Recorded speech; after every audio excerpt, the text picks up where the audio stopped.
Colonel ഡിന്നി, വിദേശകാര്യ മന്ത്രാലയത്തിന്റെ ഇതുമായി ബന്ധപ്പെട്ടുള്ള ആദ്യ പ്രതികരണം എന്ന് പറയുന്നത് ഈ വിഷയം പഠിക്കും എന്നതാണ്. ഒപ്പം തന്നെ ദേശീയ സുരക്ഷ ഉറപ്പാക്കുന്നതിന് സർക്കാർ പ്രതിജ്ഞാബദ്ധമാണ് എന്നും രൺധീർ ജയ്സ്വാൾ ചൂണ്ടിക്കാട്ടി. അപ്പോൾ ഇത് ആശങ്കപ്പെടുത്തുന്നതല്ല എന്ന ഒരു പ്രതികരണം വിദേശകാര്യ മന്ത്രാലയത്തിന്റെ ഭാഗത്തു നിന്നുമില്ല. അത് കാര്യമായി തന്നെ പരിശോധിക്കുന്നു, അല്ലെങ്കിൽ കരുതലോടെ ഇന്ത്യ നീങ്ങുന്നു എന്ന് വേണം ആ പ്രതികരണത്തിൽ നിന്ന് മനസ്സിലാകാൻ. ആശങ്കപ്പെടുത്തുന്നതാണ് സാഹചര്യമെന്നാണ് കോൺഗ്രസ് ഈ വിഷയവുമായി ബന്ധപ്പെട്ട് പ്രതികരിക്കുന്നത്. നയതന്ത്ര തലത്തിലുള്ള ഇന്ത്യയുടെ വീഴ്ചയാണ്, നയതന്ത്ര ഇടപെടലിലെ ഇന്ത്യയുടെ വീഴ്ചയാണ് ഇത് എന്നും ചൂണ്ടിക്കാണിക്കപ്പെടുന്നു.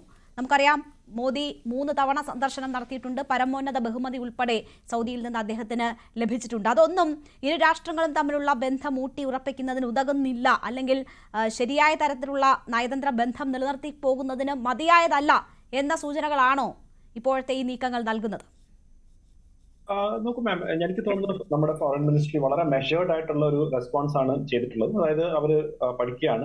ഒരു സർപ്രൈസ് അല്ലായിരുന്നു. കാരണം സൗദി അറേബ്യയും പാകിസ്ഥാനും തമ്മിലുള്ള റിലേഷൻഷിപ്പ് വളരെ വർഷങ്ങളാണ്. 1960 തന്നെ അവർ തമ്മിലുള്ള എഗ്രിമെന്റ്സ് ഉണ്ട്, മിലിറ്ററി എഗ്രിമെന്റ്സ് ഉണ്ട്, അല്ലാത്ത എഗ്രിമെന്റ്സ് ഒക്കെ ഉണ്ട്, വളരെ റിലീജിയസ് ആയിട്ടുള്ള ബന്ധങ്ങളുണ്ട്. അങ്ങനെ ധാരാളം കാര്യങ്ങൾ ഓൾറെഡി ഉണ്ട്. അപ്പൊ ഇതൊരു സർപ്രൈസ് അല്ല.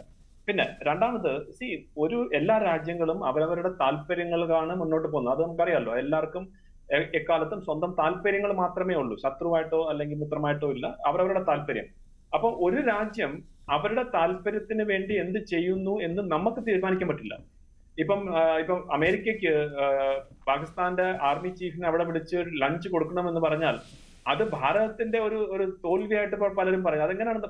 ഡൊണാൾഡ് ട്രംപിന് തോന്നി പാകിസ്ഥാന്റെ ആർമി ചീഫിനെ വിളിക്കണം, അതിനു വേണ്ടിയുള്ള കാര്യം അദ്ദേഹം വിളിച്ചു.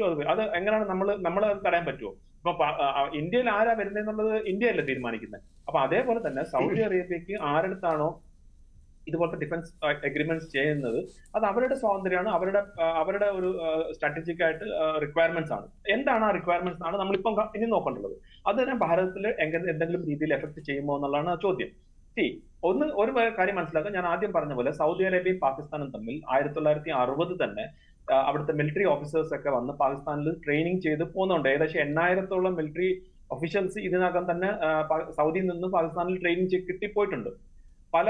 പല കാര്യങ്ങൾ, ഇൻക്ലൂഡിംഗ് ന്യൂക്ലിയർ ഫെസിലിറ്റിക്ക് പോലും സൗദി അറേബ്യയുടെ ഒരു ഫണ്ടിങ് ഉണ്ടായിരുന്നു എന്നുള്ള പല റിപ്പോർട്ട്സ് വന്നിട്ടുണ്ട്. ചില ബുക്കുകളിലൊക്കെ അതിന്റെ പരാമർശങ്ങളും ഉണ്ട്. പക്ഷെ അതിനകത്ത് ഫുൾ ആയിട്ടുള്ള ഡീറ്റെയിൽസ് ഇതുവരെ പുറത്തു വന്നിട്ടില്ല. പക്ഷെ ചില ബുക്കുകളിലൊക്കെ സൗദിയുടെ ഫണ്ടിങ് ഉണ്ടായിരുന്നു. കാരണം ഒരു ഇസ്ലാമിക് ബോംബ് ഉണ്ടാക്കാൻ പാകിസ്ഥാന് സാധിക്കണം എന്നുള്ള ഒരു ആഗ്രഹം സൗദിക്കും ഉണ്ടായിരുന്നു, നമുക്കറിയാം. അതുപോലെ തന്നെ സൗദി അറേബ്യ കാലാകാലങ്ങളിൽ പാകിസ്ഥാന്റെ ഉള്ളിൽ ധാരാളം റിലീജിയസ് ആയിട്ടുള്ള ആക്ടിവിറ്റീസിന് ഫണ്ടിങ് ചെയ്യുമായിരുന്നു. അതിന്റെ തന്നെ പല രീതിയിൽ ഭാരതത്തിനും അതിന്റെ ഒരു ഇഷ്യൂസ് കശ്മീരിലും മറ്റു സ്ഥലത്തൊക്കെ നമ്മൾ അതിനെ നേരിടേണ്ടി വന്നിട്ടുണ്ട്. പക്ഷെ പിന്നീട് എന്താ സംഭവിച്ചു കഴിഞ്ഞാൽ പാകിസ്ഥാന്റെ അവസ്ഥ വളരെ മോശമായിട്ടുള്ള രീതിയിലേക്ക് പോയി. ഇപ്പം തന്നെ അവരുടെ ഇടയ്ക്ക് വെച്ച് പാകിസ്ഥാനും സൗദി അറേബ്യയും തമ്മിലുള്ള റിലേഷൻ വളരെ മോശമാകുന്ന ഒരു കാരണം 2015 യമന്റെ അഗേൻസ്റ്റ് ആയിട്ട് വാറിൽ സൗദി പോയപ്പം പാകിസ്ഥാന്റെ ആവശ്യം പാകിസ്ഥാൻ വരണമെന്ന് പറഞ്ഞപ്പോൾ പാകിസ്ഥാൻ അതിന് സമ്മതിച്ചില്ല.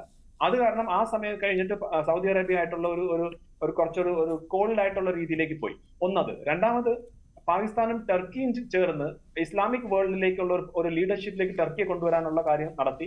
അതും സൗദി അറേബ്യക്ക് ഇഷ്ടപ്പെട്ടില്ല. അല്ലെങ്കിൽ സൗദി അറേബ്യ അതിനു വേണ്ടിയുള്ള ഒരു രീതിയിലേക്ക് പാകിസ്ഥാനെ അകറ്റി നിർത്താൻ അല്ലെങ്കിൽ ആ രീതിയിലേക്കുള്ളത് വന്നു.